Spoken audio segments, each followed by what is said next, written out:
Assalamualaikum warahmatullahi wabarakatuh. Sebelumnya perkenalkan, saya Harunisa Nugroho dan NIM G0025025 dari kelompok KSID A5. Pada kesempatan kali ini, singkat saya untuk menjelaskan lebih lanjut mengenai anatomi dari organ genitalia dan uropoetika. Ini untuk skenario yang pertama.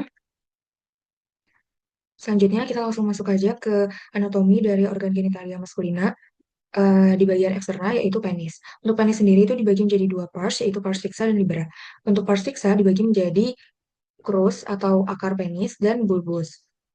Untuk crus sendiri nanti akan dia berada di lateral dari bulbus dan akan berkembang menjadi corpora cavernosa ke arah distalnya.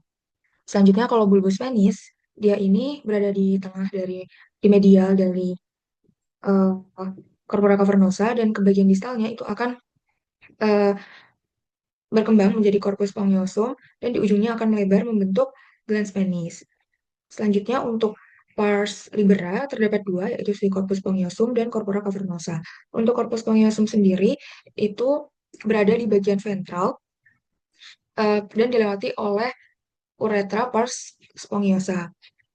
Kemudian nanti saluran uretranya ini di bagian glans penis itu akan membesar membentuk fossa navicularis dan di ujungnya akan terdapat ostium uretra externum.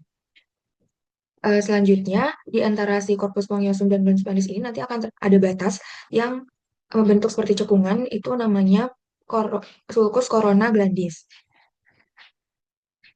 Untuk glans penisnya sendiri nanti akan diselubungi oleh struktur yang namanya preputium, dan si preputium ini akan dihubungkan dengan penis oleh frenulum preputii.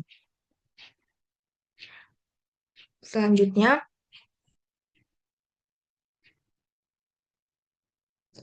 di dalam preputium sendiri itu terdapat suatu kelenjar yang namanya glandula Tyson, fungsinya untuk mengeluarkan smegma. Yang struktur yang kedua adalah si corpora cavernosa. Corpora cavernosa ini letaknya di dorsal.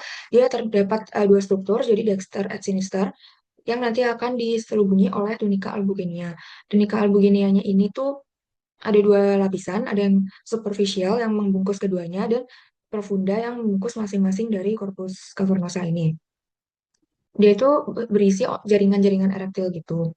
Selanjutnya dia nanti di tunika albuginianya tadi di tengah kan akan bertemu. Itu membentuk septum namanya septum pectiniform. Nah, septum ini nanti akan membentuk cekungan di bagian superficial dan profunda. Untuk di superficialnya nanti akan diisi struktur arteri dorsalis penis.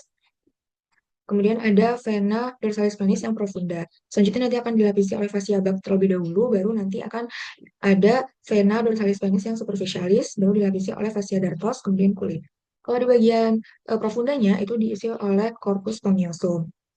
Di bagian tengahnya ini dia nanti akan ada ruangan-ruangan kecil gitu yang namanya adalah cavernae. Cavernae ini nanti akan disuplai darah dari arteri helicinae yang merupakan cabang dari arteri yang ada di tengah-tengahnya ini, yaitu arteri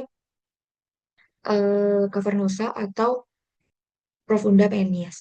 Untuk vaskularisasinya sendiri, tadi selain arteri cavernosa yang merupakan cabang dari arteri pudenda interna, ada juga arteri bulbi penis, itu yang memvaskularisasi di bagian corpus spongiosum. Kemudian ada arteri uretralis, bulbi uretralis, kemudian yang di sini tadi si arteri dorsalis penis, ada juga arteri pudenda externa yang merupakan cabang dari arteri femoralis, dia nanti akan memvaskularisasi di bagian fasia dan kulit.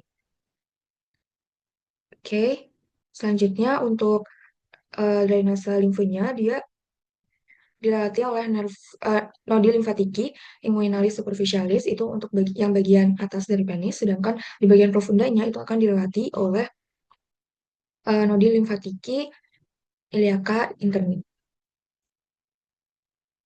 Struktur yang kedua yang saya jelaskan adalah skrotum. Skrotum sendiri itu nanti di medialnya akan membentuk namanya raphe scroti. Fungsinya untuk tempat dari testis dan mengatur suhu testis sehingga dia bisa memproduksi sperma dengan efisien. Dia sendiri terdiri dari 9 lapisan, dari yang paling profunda dari superficial terlebih dahulu itu adalah kulit. Selanjutnya ada fascia dartos dan musculus dartos. Selanjutnya ada fascia spermatica externa. Selanjutnya ada musculus cremasterika. Kemudian ada fascia spermatica interna, kemudian ada tunica vaginalis, lamina parietalis, tunica vaginalis, lamina visceralis, kemudian ada tunica albuginea, baru tunica vasculosa, selanjutnya si substansia dari si testis sendiri. Kemudian untuk em, struktur yang kedua itu adalah yang ketiga atau yang terakhir yang akan saya jelaskan di sini itu adalah testis. Testis sendiri itu merupakan organ yang berfungsi untuk memproduksi sperma yang letaknya di skrotum.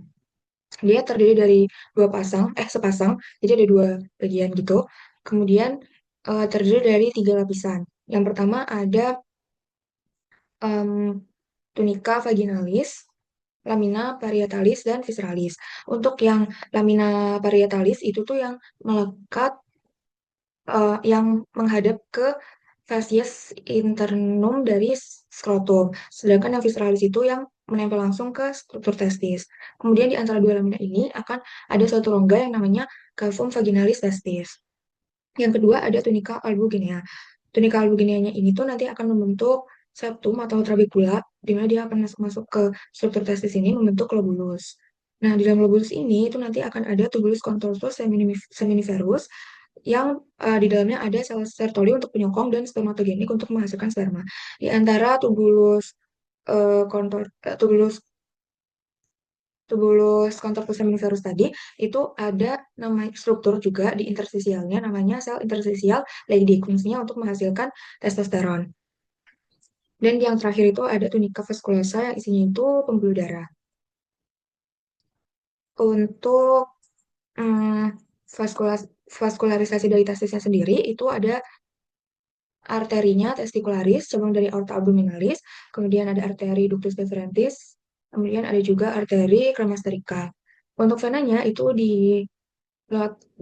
merupakan plexus venosus pampiniformis yang dia itu terdiri dari vena testicularis dextra et sinistra. Yang dextra ini nanti akan menuju ke vena cava inferior, sedangkan yang sinistra ke vena renalis sinistra. Untuk limfenya itu nodul limfatiki para aorta.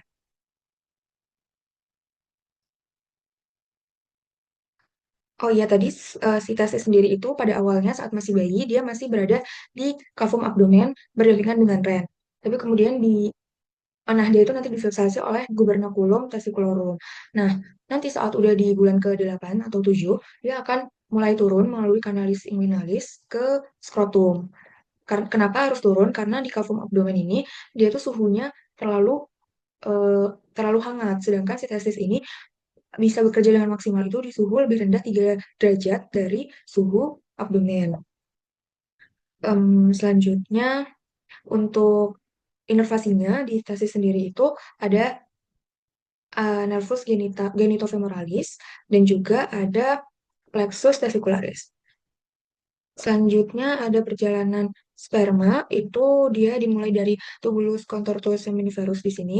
Dia akan dihasilkan oleh sel spermatogenik, kemudian dia akan berjalan ke tubulus rectus, kemudian ke rete testis, kemudian ke ductuli efferent, masuk ke epididymis, selanjutnya ke ductus deferens, sampai nanti ke sini bertemu dengan vesicula seminalis, kemudian akan cairannya akan keluar ke eh, muara dari ductus ejaculatorius yang ada di uretra pars prostatica.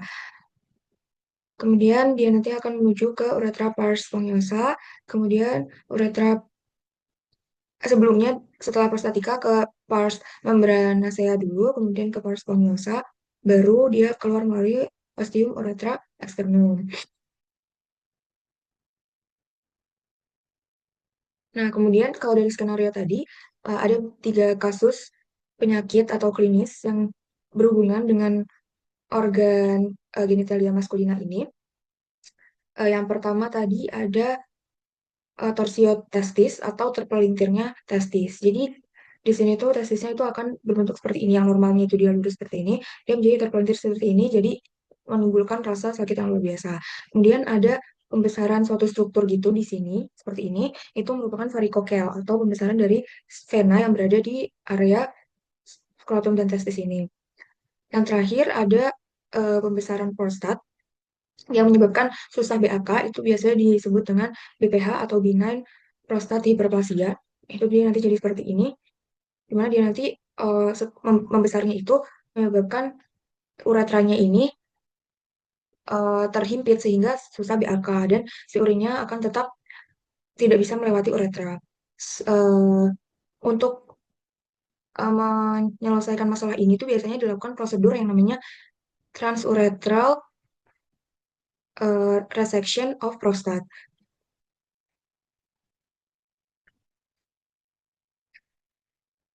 Kemudian ini untuk skenario yang keduanya. Oke, yang pertama saya akan menjelaskan mengenai struktur dari organ di sistem uropoetika. Jadi yang pertama, dia itu dibagi menjadi em, 4 organ, ada ren, kemudian ureter, vesika urinaria, dan uretra.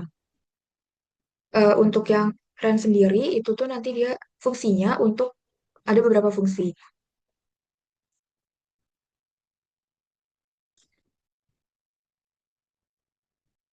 Dia ada beberapa fungsi. Yang pertama, em, untuk sekresi hormon, contohnya ada aldosteron yang disekresikan oleh kelenjar adrenal atau suprarenalis. Selanjutnya ada fungsi ekskresi, dia nanti fungsinya untuk mengeluarkan zat-zat yang sudah tidak dibutuhkan tubuh atau mungkin zat yang beracun bagi tubuh. Kemudian filtrasi, fungsinya untuk memfiltrasi plasma darah dari zat-zat yang sehingga zat-zat yang nggak dibutuhkan oleh tubuh itu bisa dibuang melalui urin. Dan yang terakhir untuk homeostasis itu untuk menjaga pH dan tekanan darah. Untuk strukturnya sendiri dia nanti di luarnya ada korteks, di mana di korteks itu nanti akan terdapat dua struktur, yaitu kolumna renalis bertini dan arcus corticalis. Sedangkan di medulanya nanti terbentuk piramida renalis, ada juga papilla renalis, ada foramina papillaris yang merupakan muara dari ductus papillaris bertini. Selanjutnya ada calyx minor, calyx mayor, pelvis renalis, em, dan juga ada sinus renalis yang merupakan pelebaran dari hilus renalis. Kemudian nanti dari pelvis renalis itu akan ada ureter, dia ada dua juga. Untuk ureter sendiri fungsinya untuk menyalurkan urin yang sudah difiltrasi, reabsorpsi, dan sekresi atau augmentasi oleh ginjal ini ke vesika urinaria. Dia nanti akan bermuara di vesika urinaria dari arah agak posterior secara diagonal atau miring. Kenapa? Agar tidak ada reflux urin ke ureter nantinya. Kalau misalnya vesika urinarianya penuh.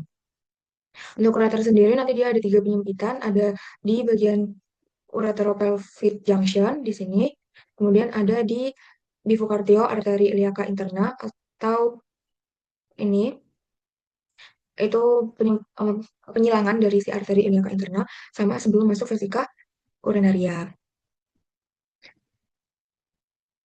Nah, kemudian yang ketiga itu ada vesika urinaria.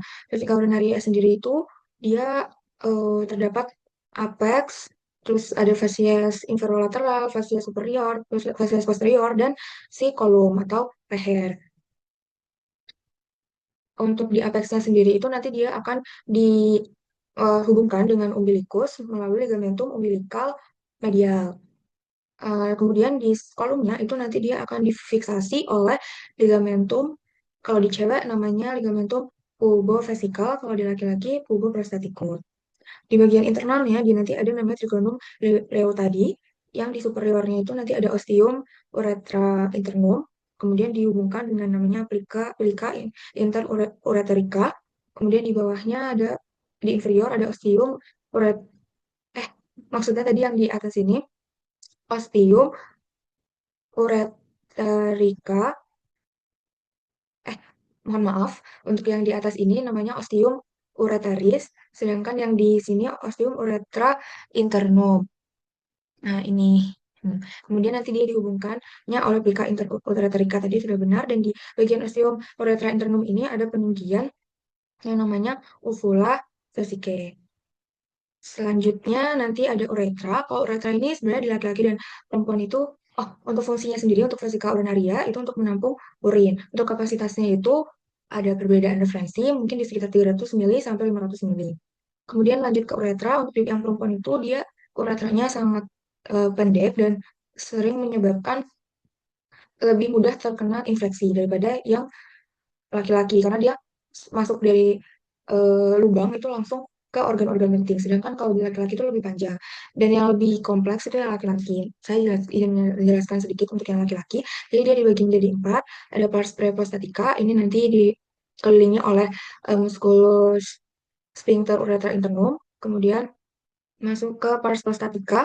Ini nanti ada struktur namanya crista uretralis. Di bagian medialnya tuh dia seperti agak terdapat lipatan longitudinal gitu. Kemudian di pinggirannya itu namanya sulcus prostaticus. Dan dia terdapat muara dari ductus ejaculatorius.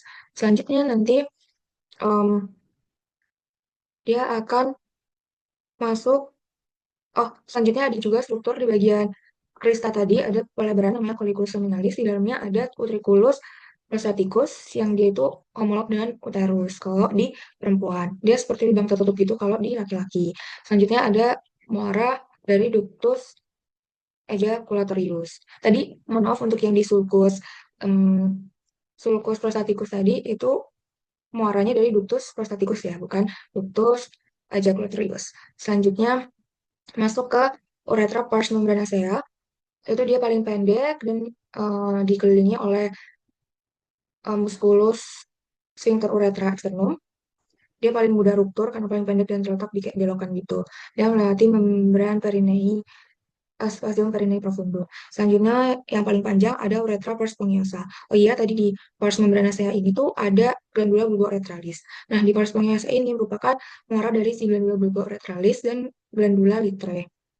Nanti di ujungnya dia besar membentuk fossa navicularis dan ostium uretra externum di ujungnya. Untuk perjalanan urin sendiri, tadi dari nefron, bagian glomerulus itu dia difiltrasi, kemudian ke tubulus contortus proximal, kemudian masuk ke uh, ansa Henle di tubulus descendensnya dulu, kemudian nanti ada lengkung Henle-nya dulu atau loop, selanjutnya ke ansa Henle yang tubulus ascendens, kemudian ke tubulus collectivus distalis, kemudian ductus collectivus, papilla renalis, calyx minor, calyx mayor, pelvis renalis, nah, baru ke ureter, lalu ke vesika urinaria, masuk ke ostium uretra yang internum, terus uh, masuk ke uretra sampai ujung, baru ostium uretra yang eksternum.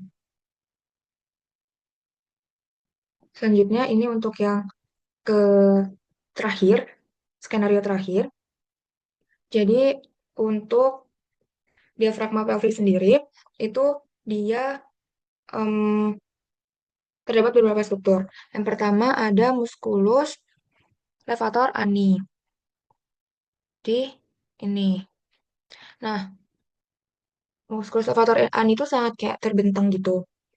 Dia itu akan berorigo di arcus tendinosus yang merupakan penebalan dari fascia pelvis. Selanjutnya dia dibagi lagi menjadi tiga untuk insersionya. Yang pertama di serabut anteriornya itu musculus puborectalis. Kemudian ke bagian intermedianya itu musculus pubococcygeuus itu yang ini. Selanjutnya untuk puborectalis yang ini, pubococcygeuus yang ini. Selanjutnya iliococcygeus yang ini. Em, Kemudian untuk struktur yang kedua itu ada musculus coccygeusnya. Musculus coccygeus sendiri itu yang ini, itu dia origonya tuh di spina ischiadica dan akan berinsersia di os sacrum dan os coccygeus.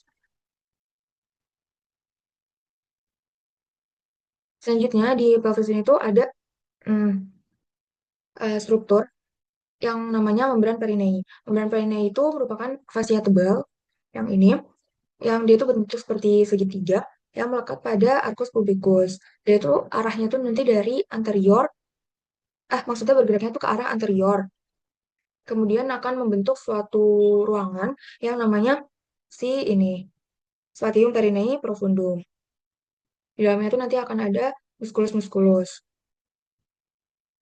Untuk muskulusnya itu di laki-laki dan perempuan ada sedikit perbedaan. Untuk yang di laki-laki itu ada ini muskulus sphincter urethra externum, kemudian ada juga muskulus transversus perineum profundum.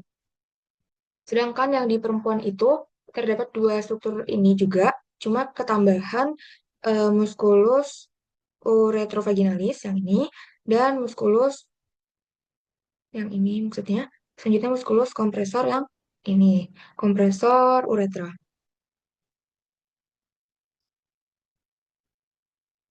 Nah, selanjutnya ada, jadi regioperineum ini dibagi menjadi dua, yaitu regio urogenital sama regio analis.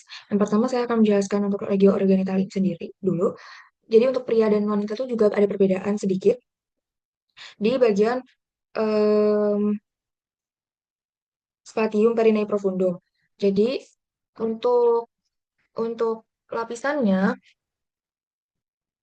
jadi yang pertama itu dari superficial ke profunda untuk yang laki-laki terlebih dahulu ada kulit terlebih dahulu yang pasti untuk dari superficialnya.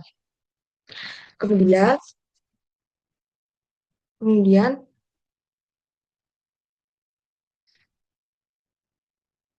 saya carikan gambar.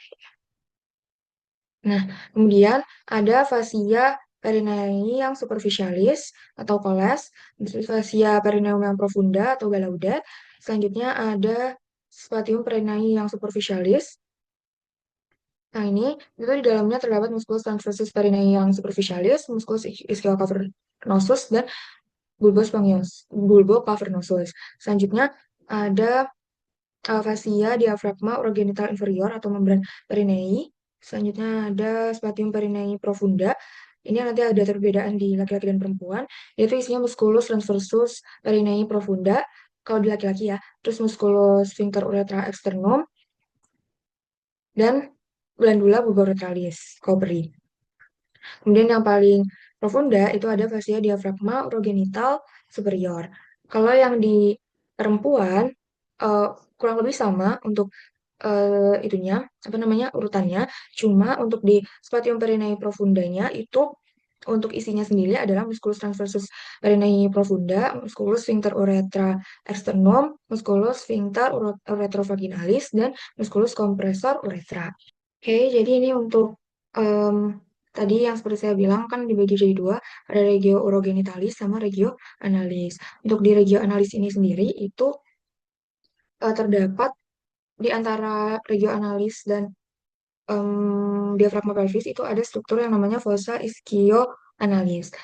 Di dalamnya ada struktur berupa corpus adiposum, kemudian arteri vena pudenda interna, nervus pudendus, dan arteri vena nervus rectalis yang inferior. Kemudian perbedaan pelvis yang laki-laki dan perempuan itu yang utamanya dilihat dari ini untuk aperturanya atau pembukaannya, yaitu yang cowok cewek itu lebih lebar, sedangkan yang cowok sempit dan panjang. Kemudian untuk angulus subpubicusnya yang perempuan lebih lebar 80-85 derajat, yang laki-laki 50-60 derajat. Kemudian adives pelvisnya tadi udah disebutin ya, kalau yang perempuan lebih bulat, yang laki-laki seperti jantung. Kemudian osakrumnya kalau yang perempuan itu, maaf, osakrumnya untuk yang perempuan itu pendek, luas, dan nggak terlalu melengkung. Kalau yang laki-laki itu panjang, sempit, dan lebih melengkung. Os kaki kaki geusnya juga di perempuan tuh lentur, di laki-laki kuat. Os iliumnya di laki-laki itu miring ke lateral, di wanita tuh miring ke lateral, di pria itu tegak, iya. Selanjutnya kavitas pelvikusnya kalau yang di wanita itu lebih kayak dangkal gitu, di laki-laki itu lebih dalam. Kemudian untuk spina ischiadikanya yang laki-laki itu dia lebih menonjol, kalau yang perempuan lebih tumpul. Kalau tulang pelvisnya di perempuan itu tipis dan tidak kuat, di laki-laki itu tebal dan kuat.